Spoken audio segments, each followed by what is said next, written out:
Luar biasa ya.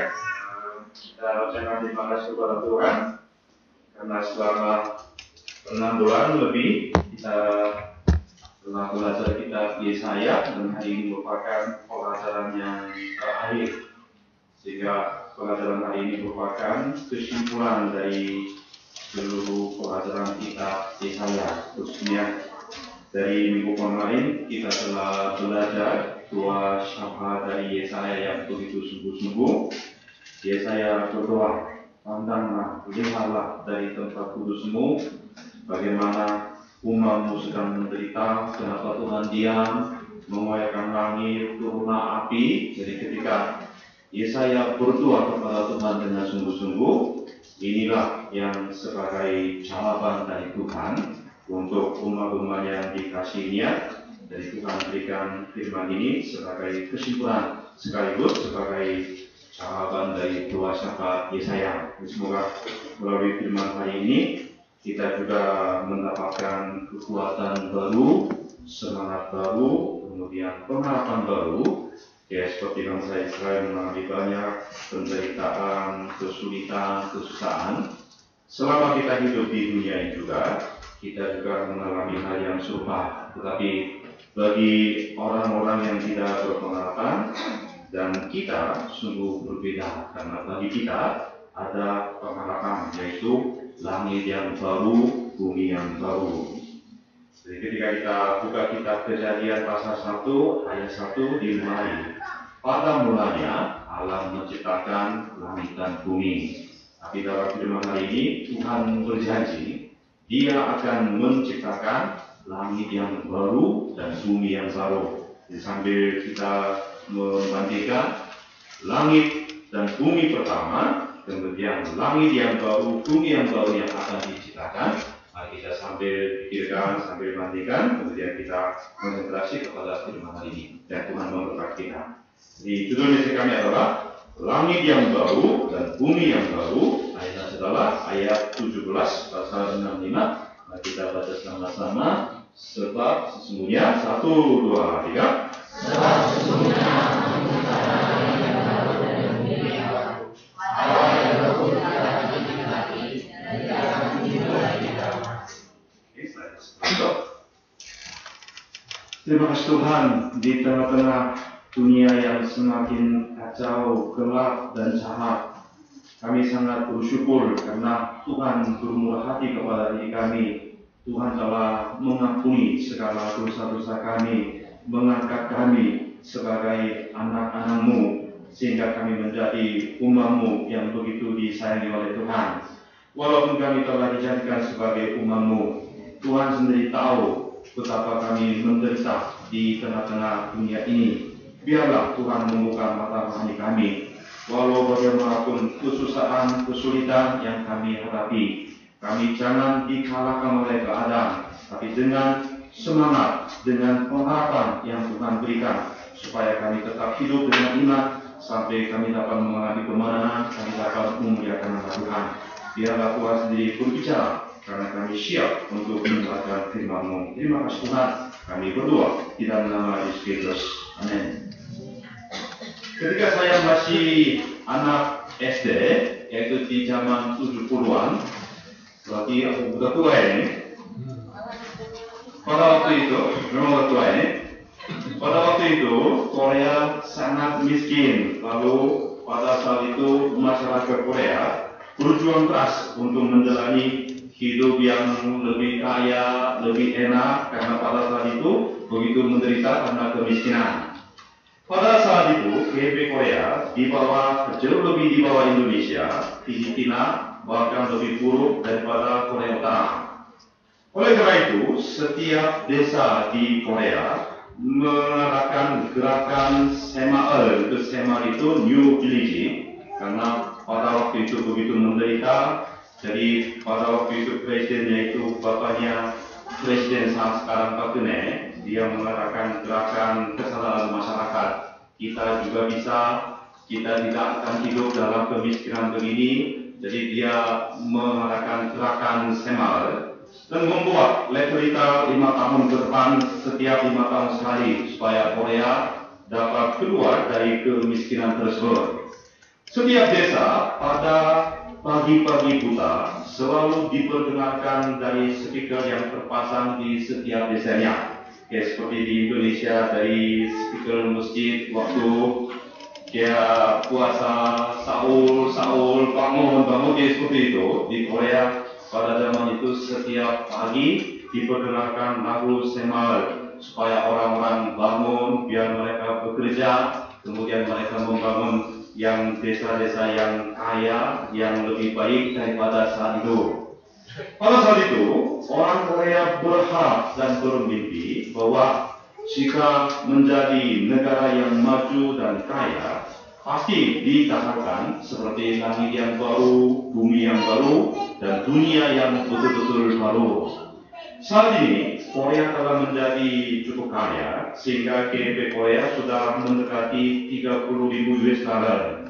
Pernah diadakan juga Olimpiade pada tahun 88, Piala Dunia 2002, bahkan menjadi negara ketua Tuhan Rumah untuk G20, yaitu negara-negara yang berpengaruh besar, dan Korea menjadi ketua dari G20 negara itu.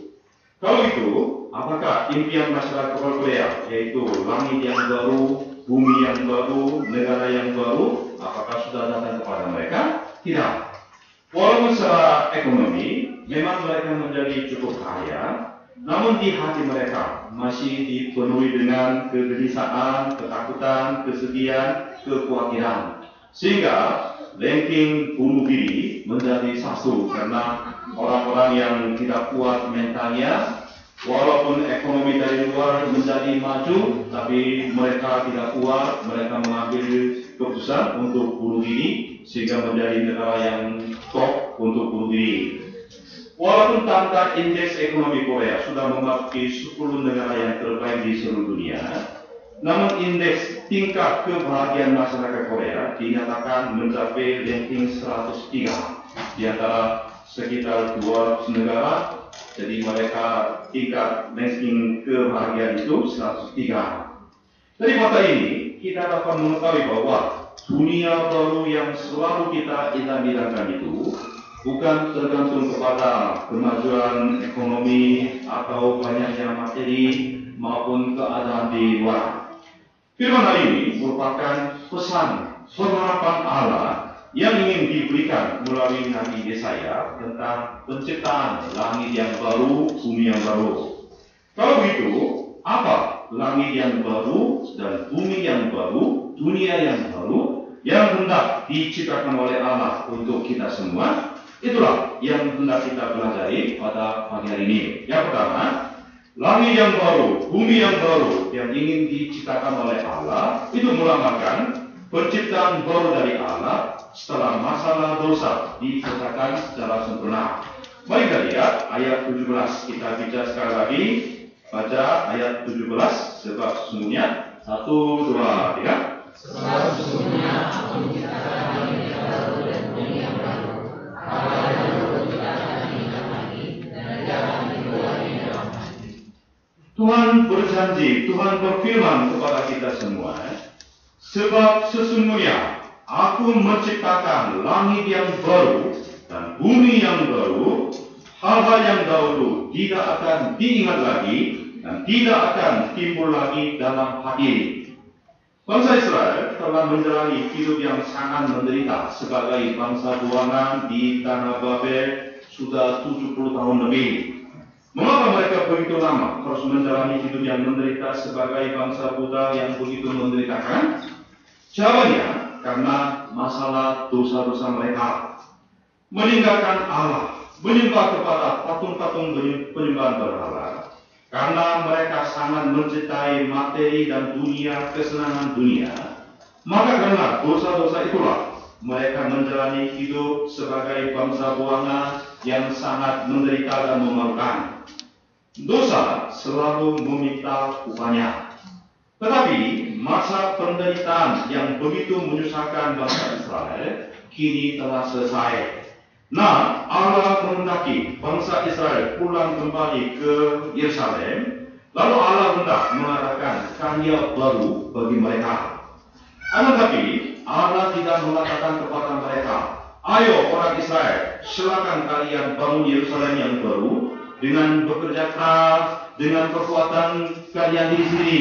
Seperti dari pemimpin yang dulu Presiden Korea, dia membangunkan rakyatnya, dia membangun New Delhi, kemudian bekerja keras, tidak boleh masyarakat satu pun tidak boleh malas. Jadi Tuhan tidak menyuruh kepada kita dengan cara seperti itu.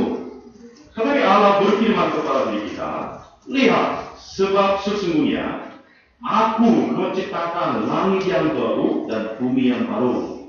Tuhan mengatakan bukan kita, tetapi Dia, Aku, Allah sendiri akan menciptakan langit yang baru dan bumi yang baru. Allah ingin melakukan karya penciptaan langit yang baru, bumi yang baru. Menurut ayat 17 dan 18, kata penciptaan atau menciptakan muncul sebanyak 3 kali. Saudara, apa arti yang sesungguhnya dari kata menciptakan itu? Kata menciptakan itu artinya adalah dari kosong, tanpa menggunakan bahan apa-apa, mengatakan sesuatu. Sehingga tadinya sama sekali tidak ada, tetapi Allah Dia mengatakannya. Seperti di dalam kitab Kejadian pasal 1, pada mulanya Allah menciptakan langit dan bumi. Saat itu tidak ada apa-apa, tetapi ketika Allah berfirman, tiba-tiba langit, tiba-tiba bumi jadi. Itulah kata menciptakan. Dari keadaan yang tidak punya apa-apa, tetapi mendatangkan, membuat sesuatu yang baru, itulah kata menciptakan. Hal-hal yang dahulu semuanya diabaikan, kemudian dibuat sesuatu yang betul-betul baru. Itulah penciptaan. Oleh karena itu, kata menciptakan ini, yaitu dalam bahasa Inggris create, kata ini sungguh berbeda dengan kata membuat, yaitu make. Make adalah membuat sesuatu dengan menggunakan suatu bahan yang sudah ada. Jadi kata penciptaan hanya dapat digunakan oleh Allah saja. Dewasa ini di bidang manapun ada semacam tren yang sangat kuat dan deras di mana-mana, yaitu melakukan remodeling atau renovation atau renovasi. Katakanlah ada sebuah gedung yang sudah cukup tua, jadi kelihatannya jelek.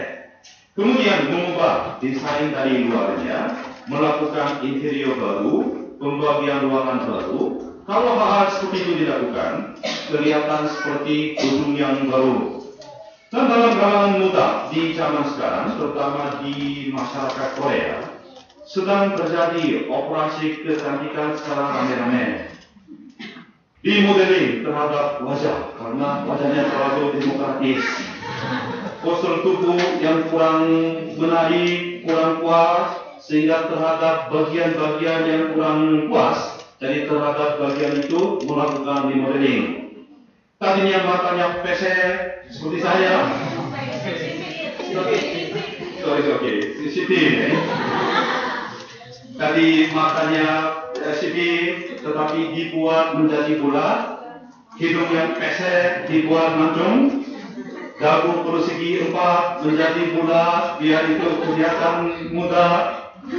Kalau begitu, kelihatannya memang jauh lebih cantik, tampan, menarik. Tapi apa keterbatasan dari yang pekerjaan di modeling seperti ini? Luarnya memang kelihatan lebih cantik, wajahnya juga lebih menarik. Jadi wajahnya sudah berubah. Tapi masalahnya, dalamnya sama sekali tidak bisa diubah. Masalahnya nanti jika menikah, melahirkan anak, ini bingung. Sebab baik bapaknya, ibunya, dua-duanya melakukan operasi kecantikan, ini anaknya tidak mirip kepada orang tuanya, sehingga seolah-olah istri selingkuh. Dalam butuh pun, struktur batinnya sama sekali tidak berubah. Hanya penampilan saja kelihatan cantik, itu tidak bisa dikatakan sebagai penciptaan. Tapi kata penciptaan yang ingin dilakukan oleh Allah terhadap diri kita, terhadap dunia ini, Allah ingin membuat sesuatu yang benar-benar baru secara fundamental, secara sempurna. Jadi kita dilahirkan kembali secara baru, bukan hanya melakukan remodeling, tapi semuanya akan diubah secara sempurna. Hal itu tidak dapat dilakukan oleh kekuatan manusia, hanya dapat dilakukan oleh Allah saja. Sebab Allah kita adalah Sang Maha Pencipta. Betapa kita patut bersyukur kepada Allah ini, karena Allah kita adalah Sang Maha Pencipta.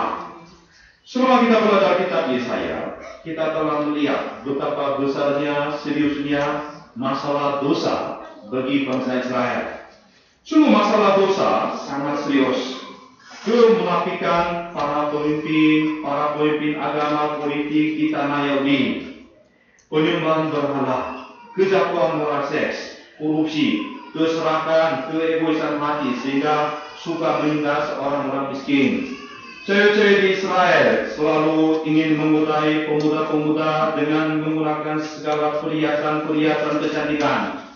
Kaum laki-laki mulai pagi-pagi sampai malam meminum anggur dan minuman keras. Sungguh keadaan mereka umpamanya dari ujung kepala sampai ujung kaki tidak ada yang sehat, semuanya sakit. Jadi walaupun dilakukan operasi, tidak dapat dilakukan pembedaannya karena semua bagian sudah rusak, sakit, sehingga operasi perbaikan tidak bisa. Walaupun sebetulnya mereka ingin melakukan sesuatu secara baru, namun karena masalah dosa mereka begitu parah dan serius, maka mereka tidak akan mencoba melakukan sesuatu secara baru. Akan tetapi Allah sendirilah menyatakan Dia mau melakukan penciptaan baru terhadap Yerusalem, sehingga Yerusalem yang lama tidak diingat lagi, tapi akan dibangun Yerusalem baru. Dan Tuhan menyatakan juga dosa dan kesalahan dahulu yang begitu memalukan semuanya dibuat sampai tidak teringat lagi di mata mereka. Dengan kasih karunia Allah secara semata-mata, Allah ingin mengampuni segala dosa mereka yang begitu banyak. Kemudian Allah ingin menjadikan mereka sebagai Israel baru, Yerusalem baru. Kerajaan imamat, bangsa yang kudus, itulah yang hendak dibuat oleh Allah bagi mereka. Inilah kekuatan Injil yang dilakukan oleh Tuhan bagi diri kita juga. Dulu rupa diri kita penuh dengan dosa. Apa yang kita lakukan hanya semata-mata dosa. Namun hal itu sama sekali tidak menjadi masalah bagi Tuhan. Segala pelanggaran kita, dosa-dosa kita, semuanya dapat dihapuskan melalui kekuatan darahnya. Kemudian membuat diri kita menjalani hidup yang benar-benar baru, bersih dan benar yang berkenan di hatinya.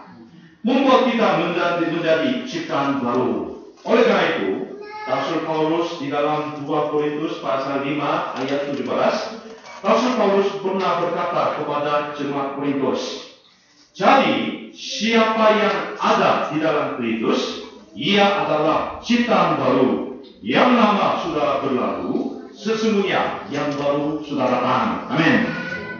Dosa dan pelanggaran kita semuanya sudah dihapuskan melalui darah Yesus Kristus secara bersih, secara sempurna.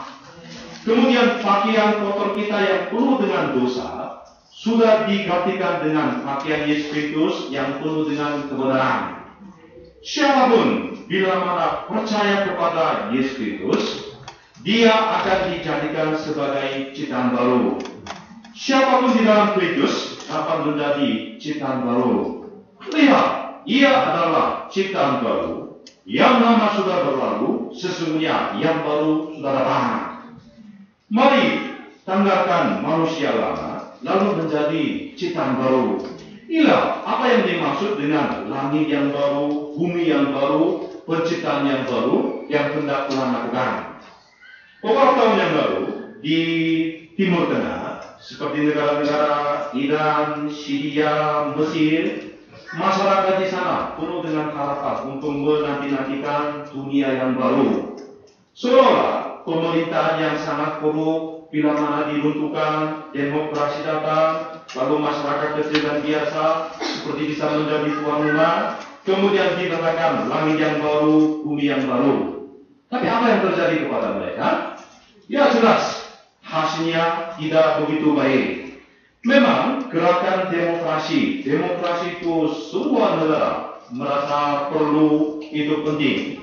Tapi dengan hanya demokrasi, mereka tidak bisa mengalami langit yang baru, bumi yang baru. Supaya benar-benar dunia baru ditanamkan, manusia batinia, masalah dosa harus dipecahkan, baru mereka bisa menikmati langit yang baru, bumi yang baru, dunia yang baru. Oleh karena itu, Tuhan Yesus pun pernah berkata kepada Nikodemus sambil memberi nasihat kepada dia. Jawab Yesus kepadanya, "Aku berkata kepadamu, sesungguhnya jika seorang tidak dilahirkan kembali, ia tidak dapat melihat kerajaan Allah." Kalau tidak dilahirkan kembali, walaupun keadaan penampilan luar sudah diubah sebagus apapun, jelas kalau dia tidak dilahirkan kembali, ia tidak dapat melihat, ia tidak dapat mengalami kerajaan Allah. Ketika dilahirkan kembali dengan masalah dosa dipecahkan melalui Roh Kudus, melalui darah Yesus Kristus, barulah didatangkan langit yang baru, bumi yang baru, kerajaan Allah pun datang kepada di dalam hatinya. Hari ini tidak dapat dilakukan oleh manusia, hanya dapat terjadi ketika terjadi yang penciptaan Allah, kekuatan darah Yesus, Roh Kudus bekerja, barulah semua hal ini dapat terjadi. Coba saya perhatikan kehidupan Zakheus yang diceritakan di dalam Injil Lukas pasal 19. Dia adalah seorang kepala kantor pajak di kota Yeriko. Lalu dia sangat terkenal sebagai seorang pendosa. Tidak ada satu orang pun yang dapat menaruh pengharapan kepada dia, karena dia sudah dicap sebagai kepala pemungut cukai yang paling keras, paling jahat. Dia tidak bisa bertobat. Walaupun dia ingin melihat Yesus, lalu meminta pertolongan kepada orang-orang, karena pendek tubuh dia tidak bisa melihat, sehingga dia minta orang-orang mengalah kepada dia.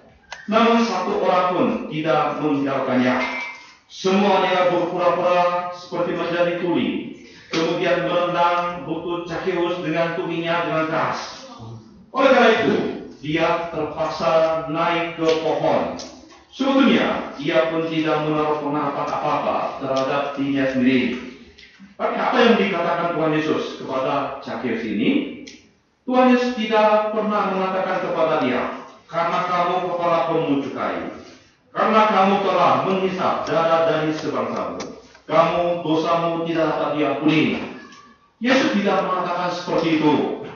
Yesus tidak memotong, tidak membuangnya.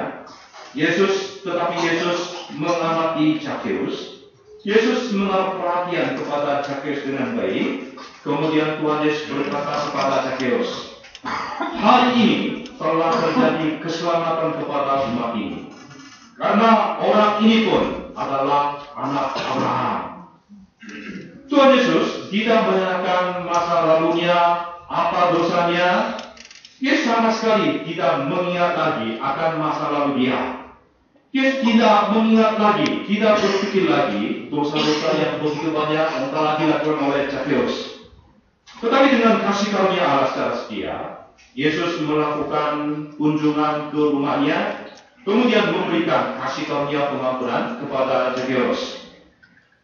Kemudian kepala pemungut cukai diangkat, dimeteraikan sebagai anak Abraham, keturunan Abraham.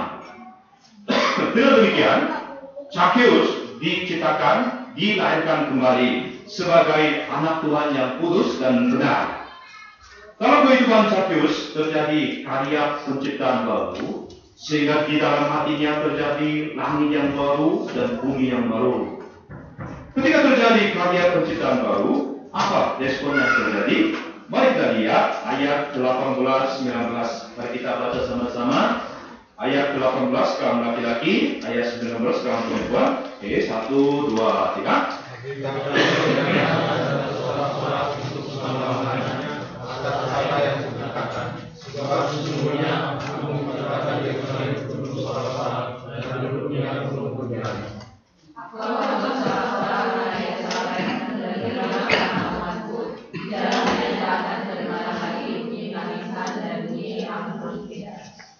terjadi karya penciptaan baru, apa perubahan, apa respon yang terjadi di dalam hati orang itu? Kalau kita perhatikan di dalam ayat 18-19, kata-kata yang sering kita temui itu adalah sorak-sorak, bergirang, itu terus muncul secara berulang-ulang. Di dalam ayat kedua ini, sorak-sorak, kegirangan, atau bergirang muncul sebanyak 6 kali. Artinya, di dalam hati orang yang sudah terjadi penciptaan langit yang baru, bumi yang baru, mereka akan menikmati sorak-sorak, sukacita, kegirangannya. Di dalam kehidupan baru, di dalam Tuhan Yesus, dalam kehidupan langit baru, bumi yang baru, selalu terjadi penciptaan baru, sehingga di dalam hatinya penuh dengan sorak-sorak, sukacita, kegirangan. Karena telah diselamatkan, karena dia dapat bertumbuh dalam Tuhan Yesus, sehingga dapat menikmati sukacita dan kebahagiaannya.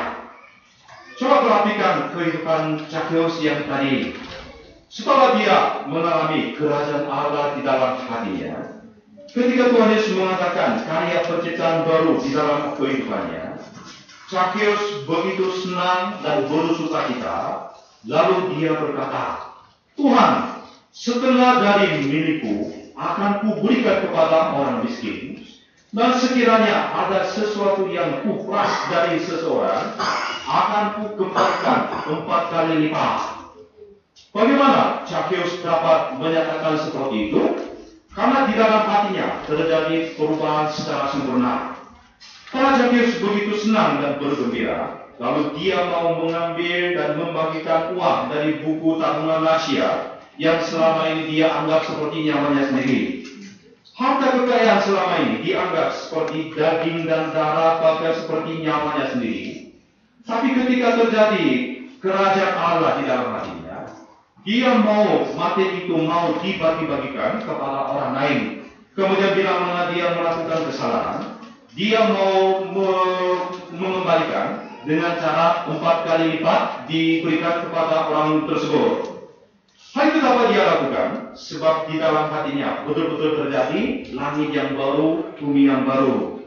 Langit yang baru, bumi yang baru tidak terjadi hanya dengan perubahan penampilan di luar saja.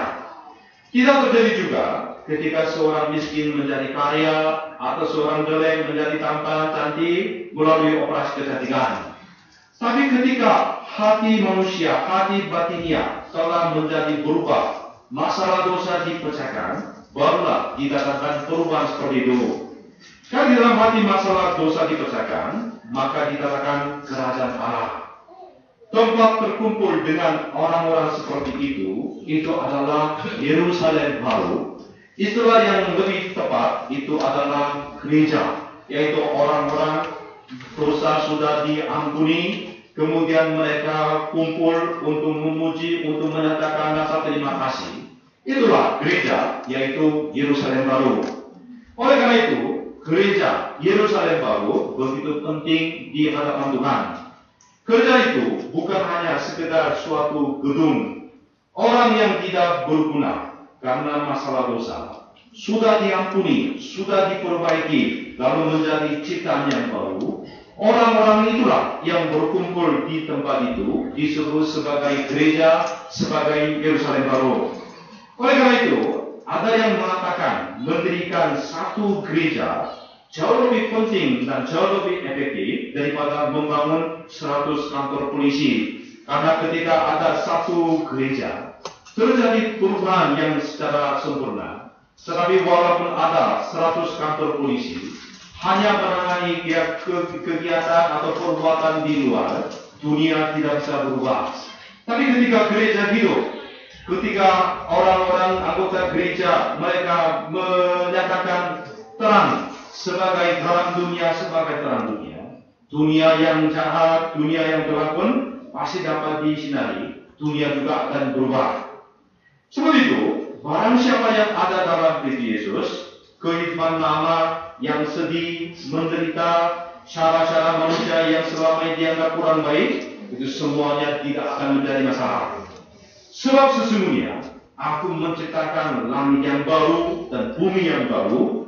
Hal-hal yang dahulu tidak akan diingat lagi dan tidak akan timbul lagi di dalam hati. Tapi bergiranglah dan bersorak-sorak untuk selama-lamanya atas apa yang kuciptakan. Sebab sesungguhnya aku menciptakan Yerusalem penuh sorak-sorak dan penduduknya penuh kegirangan. Amin. Perlu kita menjadi objek yang selalu merasa malu karena masalah dosa kita. Tapi karena kita diciptakan sebagai ciptaan baru dari Allah, sehingga kita menjadi objek yang penuh dengan sukacita, kebanggaan di mata Allah. Kegirangan dan sukacita seperti ini bukan terjadi hanya sekali, tetapi tidak mendadak, tapi bertahan terus. Selama kita hidup, akan bertahan terus untuk selama-lamanya. Sebab hati kita penuh dengan sukacita yang diberikan oleh Tuhan. Kemudian ada juga sukacita ketika kita meneladani Tuhan Yesus. Setiap hari kita dapat bertumbuh. Kemudian keadaan rohani kita juga semakin matang, semakin bertumbuh. Di dalam 2 Korintus pasal 4 ayat 16 dikatakan, sebab itu kami tidak tawar hati, tetapi meskipun manusia lahiriah kami semakin merosot, namun manusia batinia kami diperbarui dari sehari ke sehari. Jadi memang penampilan luar sesuai dengan faktor usia semakin bertambah, itu tidak bisa menolak. Kita semakin merosot, semakin tua, di mana-mana terjadi keriput, itu tidak bisa ditolak. Namun manusia batinia kita ini semakin diperbarui, kita semakin matang, semakin bertumbuh. Tiap-tiap hari manusia batinia kita selalu diperbarui. Tiap hari langit yang baru, bumi yang baru kita bisa rasakan, kita bisa alami. Semakin hari berlalu, semakin hati menjadi matang, keadaan rohani kita juga semakin bersih, semakin murni. Saudara, coba perhatikan para misionaris dan ibu-ibu misionaris. Bukankah mereka semakin hari, semakin hati mereka menjadi seperti anak muda, seperti gadis. Walaupun tampangnya memang tidak bisa dipungkiri, semakin tua, jadi semakin keriput-keriput kelihatan, tapi itu manusia batinia mereka, semakin cantik, semakin indah. Hanya mereka dapat bertumbuh ke tingkat Yesus Kristus yang jadi dianggap sudah dewasa. Inilah sukacita ketika kita menjadi kudus di dalam Yesus Kristus, ketika kita tinggal di dalamnya, ketika kita bertumbuh terus. Kita lihat ayat 20. Dari ayat 20 dikatakan di dalam kerajaan Allah, orang-orang semuanya panjang umur, sehingga di sana tidak ada bayi yang mati. Tidak ada orang yang mati sebelum usia 100 tahun. Bila mana orang yang mati sebelum 100 tahun, dia dianggap kena kutuk. Selama ini saya berdoa hidup sampai 99 tahun. Tapi nanti kalau saya mati 99 tahun, berarti saya juga kena kutuk ini. Memang di zaman Nuh, ketika kita melihat kitab Kejadian, orang-orang di zaman Nuh sampai air bah terjadi, semuanya panjang umur. Orang-orang usia rata-rata semuanya 400 tahun. Mutusela, yaitu manusia yang paling panjang umur, dia hidup sampai 969 tahun. Kemudian Nuh juga dinyatakan sampai 950 tahun. Kalau kerajaan Allah, masalah dosa sudah dipecahkan, Taman Eden pun akan dipulihkan, maka tidak ada penderitaan maut, tidak ada sakit penyakit, maka semua orang pasti dapat menjalani hidup yang panjang dan sehat dan bahagia.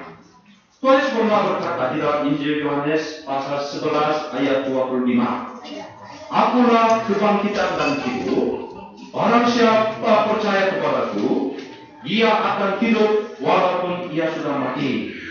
Dan demikian berkat kerajaan Allah dapat disempurnakan ketika Tuhan Yesus datang untuk kedua kalinya. Kerajaan Allah akan disempurnakan, digunakan secara sempurna Sehingga apa yang dijanjikan oleh Allah melalui Nabi Yesaya, ini semuanya akan terwujud. Mari kita lihat ayat 21. Menurut ayat 21 dikatakan, mereka dapat membangun rumah, lalu mereka dapat tinggal di dalamnya, tidak akan diambil oleh orang lain. Mereka menanamkan pohon anggur, kemudian mereka dapat menikmati hasil buahnya. Dulu mereka selalu takut dan menderita karena musuh-musuh yang begitu galak dan merampas semua kekayaan mereka. Namun karena di langit yang baru, bumi yang baru, tidak ada musuh, maka mereka dapat tinggal di dalam damai sejahtera. Karena Tuhan Yesus telah mengalahkan semua musuh dan kekuatan iblis, maka kita dapat hidup di dalam damai sejahtera. Kita dapat menikmati istirahat yang benar. Mari kita lihat ayat 24. Kita baca sama-sama ayat 24. Maka 1, 2, 3. Maka sebelum mereka memanggil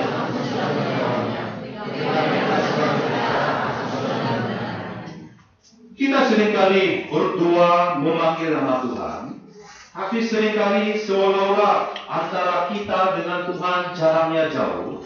Kadang seolah-olah Tuhan tidur, sehingga kita juga seringkali sedih. Kenapa Tuhan tidak mendengar doa kita?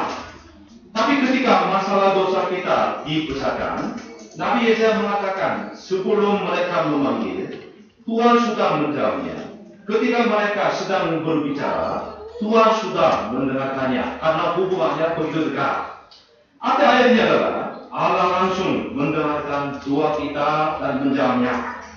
Dulu karena masalah dosa, tidak mudah melakukan pergaulan dengan Allah.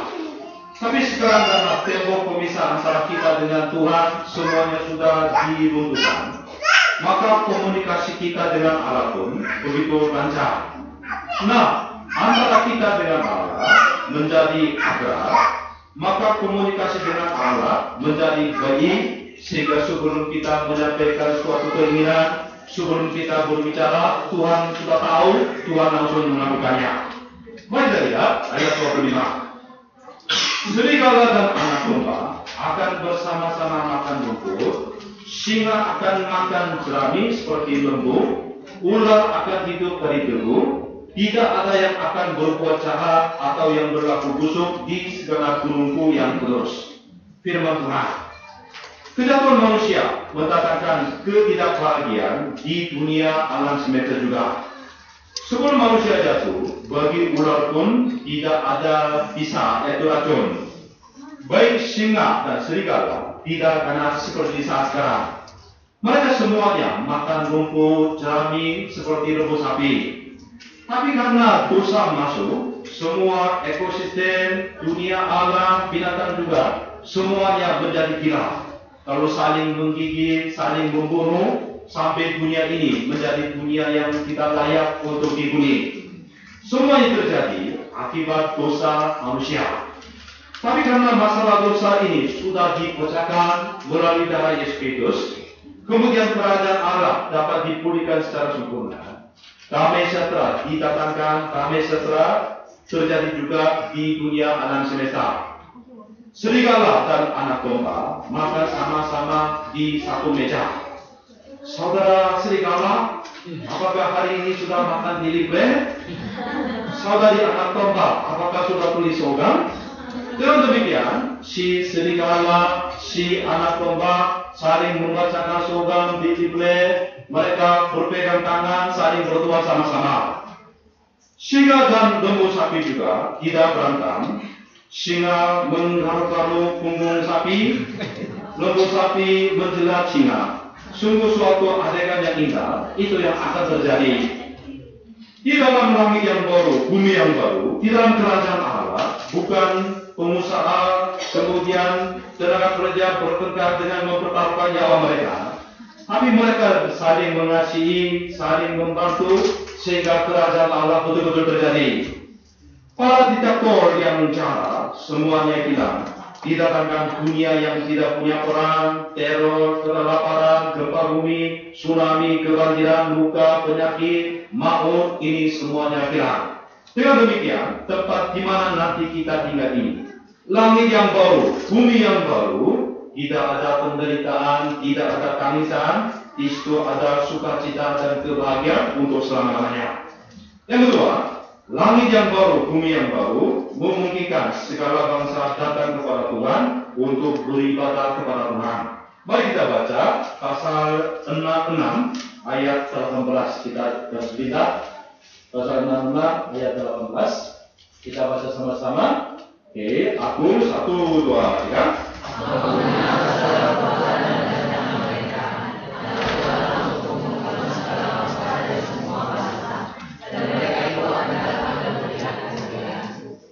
Aku datang untuk mengumpulkan segala bangsa dari segala bahasa, dan mereka itu akan datang melihat kemuliaanku.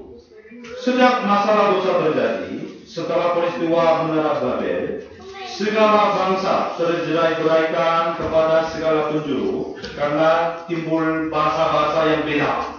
Mereka menggunakan bahasa yang berbeda-beda, kemudian melayani Allah yang berbeda-beda. Karena itu mereka saling miskomunikasi, saling bertengkar, saling menyerang. Tetapi apabila dibukakan langit yang baru, bumi yang baru, nanti menjadi satu bahasa. Walaupun segala bangsa yaitu beda, tapi mereka semuanya datang kepada Tuhan. Mereka melihat kemuliaan Tuhan. Dan apabila dibukakan langit yang baru, bumi yang baru, mereka dapat melihat kemuliaan Tuhan. Mereka datang untuk beribadah kepada Tuhan. Menurut ayat 20, mereka itu akan membawa semua saudaramu dari antara segala bangsa sebagai korban untuk Tuhan ke atas gunungku yang kudus ke Yerusalem. Artinya, seperti bangsa Israel beribadah, bangsa-bangsa asing juga, mereka yang tadinya tidak mengenal Allah, tapi mereka datang, mereka juga beribadah kepada Tuhan. Dulu hanya orang Lewi saja diangkat sebagai imam, tapi sekarang dari segala bangsa akan dibangkitkan yang imam-imam baru, sehingga mereka dijadikan sebagai imamat yang najari.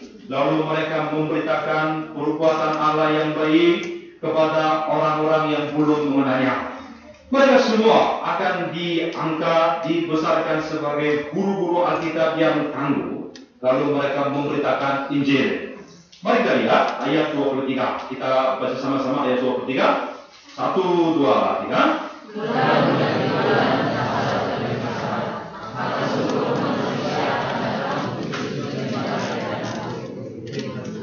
Seluruh umat manusia akan datang untuk sujud menyembah di hadapanku, firman Tuhan.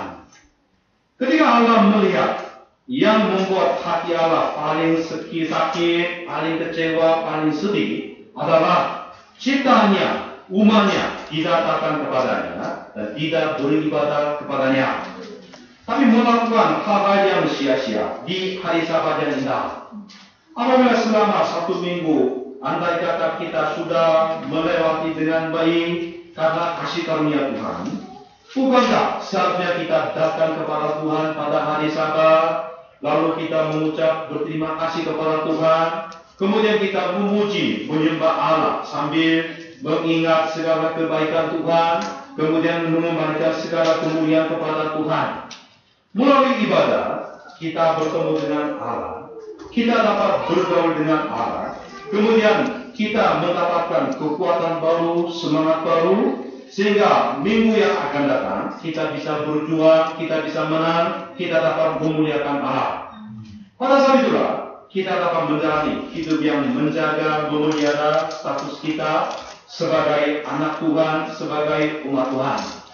Ketika umat Tuhan pada hari Sabat tidak menyembah kepada Allah, tapi bangun siang karena pagi-pagi nonton bola, hari juga banyak saudara-saudara tidak kelihatan pasti. Tadi pagi nonton dia itu permainan Inggris sama Italia. Kalau Indonesia, kalau ke Piala, saya juga begadang, saya nggak mau tidur. Tapi ini negara-negara yang lain sampai mau pertama kayak begitu, sampai tidak bisa bangun, tidak bisa ikut ibadah. Kira-kira hati Tuhan bagaimana ya? Nanti kepada teman-teman bilang ini, tapi kita bilang seperti dia. Kalau kita bangun siang, terbaring di kos-kosan, hanya nonton TV, kemudian malas untuk beribadah. Ketika Tuhan melihat ini dilakukan oleh anak-anak Tuhan, betapa hati Tuhan sedih dan kecewa. Tapi nanti kalau langit yang baru, bumi yang baru di dalam kerajaan surga, tidak ada orang seperti itu. Tidak ada satu orang pun yang tidak ikut kepada ibadah. Semua orang, segala bangsa akan datang menyembah kepada Allah dengan hati yang saleh, hati yang sungguh-sungguh. Semua bangsa, semua negara menyembah kepada Allah. Kemudian komunitas ibadah dipulihkan secara sempurna. Disitulah dikatakan kerajaan Allah yang sesungguhnya.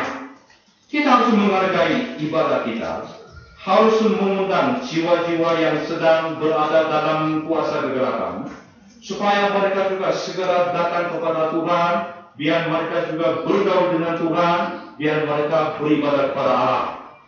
Kita membacakan Injil, firman Tuhan juga sampai ke ujung bumi, karena kita telah diangkat sebagai kerajaan imamat dan bangsa yang kudus. Yang ketiga, di langit yang baru dan bumi yang baru, orang-orang jahat akan dihukum oleh Allah. Mari kita lihat ayat 24. Di dalam Alkitab, kitab Yesaya 66 pasal, sama dengan banyaknya yang kitab di dalam Alkitab juga 66 buku. Jadi dalam kitab Yesaya, di antara pasal 66 ayat terakhir, bagaimana diakhiri? Coba kita baca sama-sama. Ayat 24, oke, 1, 2, 3.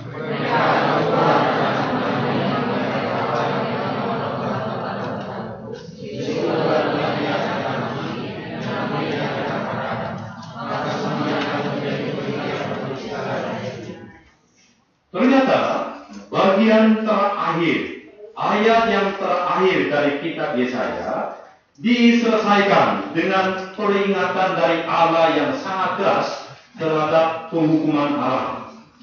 Walaupun bumi yang baru, langit yang baru pasti diciptakan oleh Allah, namun bukan semua orang secara otomatis diselamatkan, kemudian mereka berhak berpartisipasi dalam kemuliaan Tuhan itu.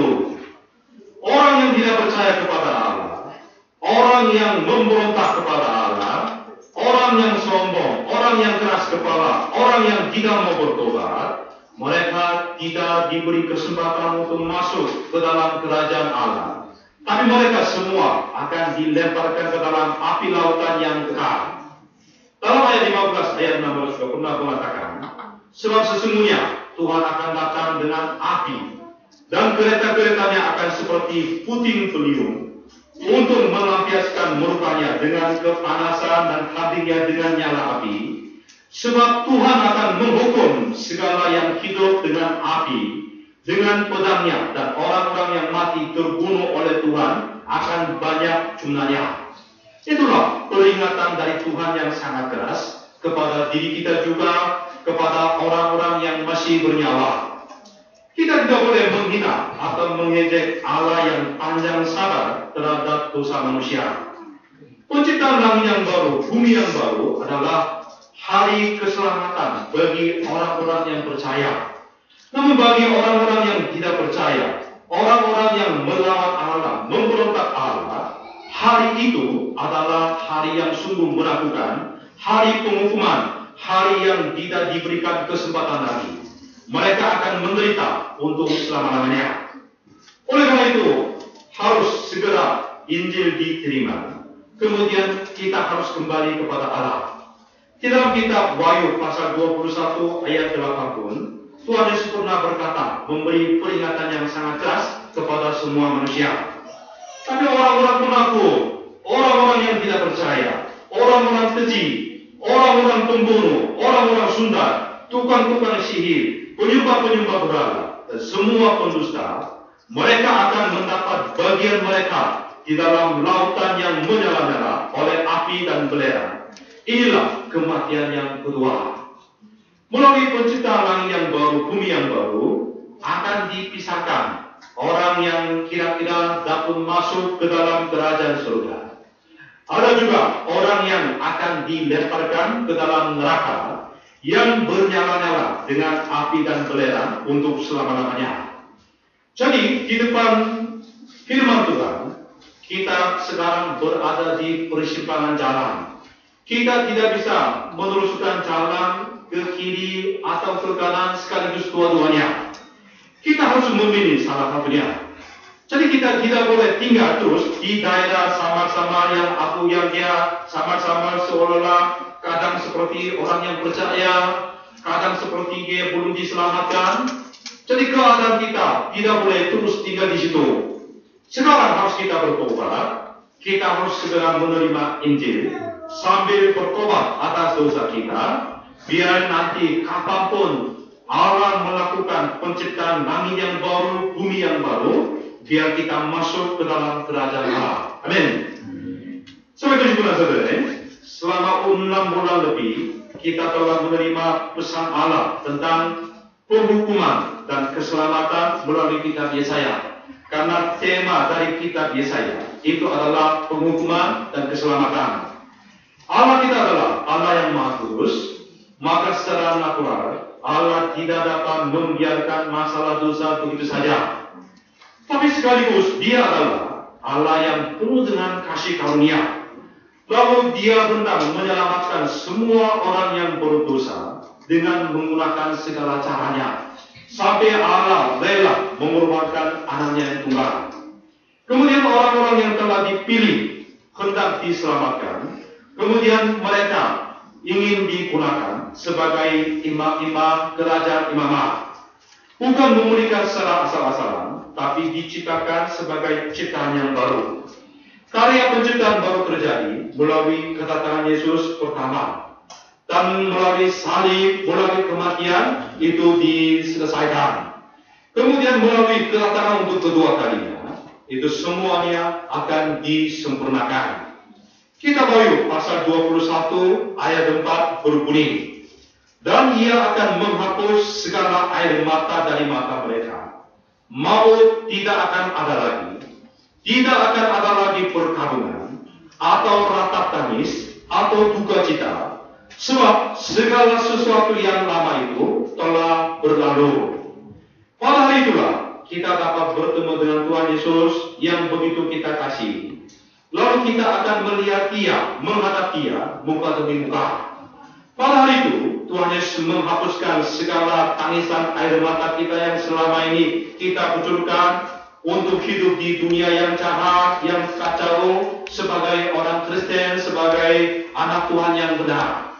Kemudian di dalam kerajaan yang tidak ada luka, maut, tangisan, ratapan, penyakit, kita dapat hidup untuk selama-lamanya bersama dengan Tuhan Yesus. Kita harus menjalani hidup dengan menaruh segala pengharapan kita kepada hal itu dengan iman.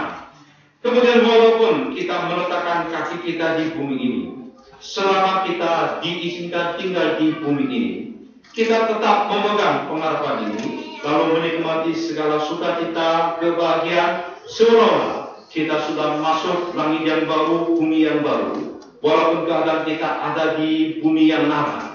Mari kita menikmati segala sukacita, kebahagiaan ini, seolah-olah sudah datang di saat sekarang di mana kita tinggal ini, sambil memberitakan firman Tuhan, sambil memberitakan kemuliaan Tuhan kepada domba-domba yang masih tinggal di kuasa kegelapan. Kiranya Tuhan memberkati kita semua. Amin. Oke, mari kita akhiri dengan baca ayat 17-18.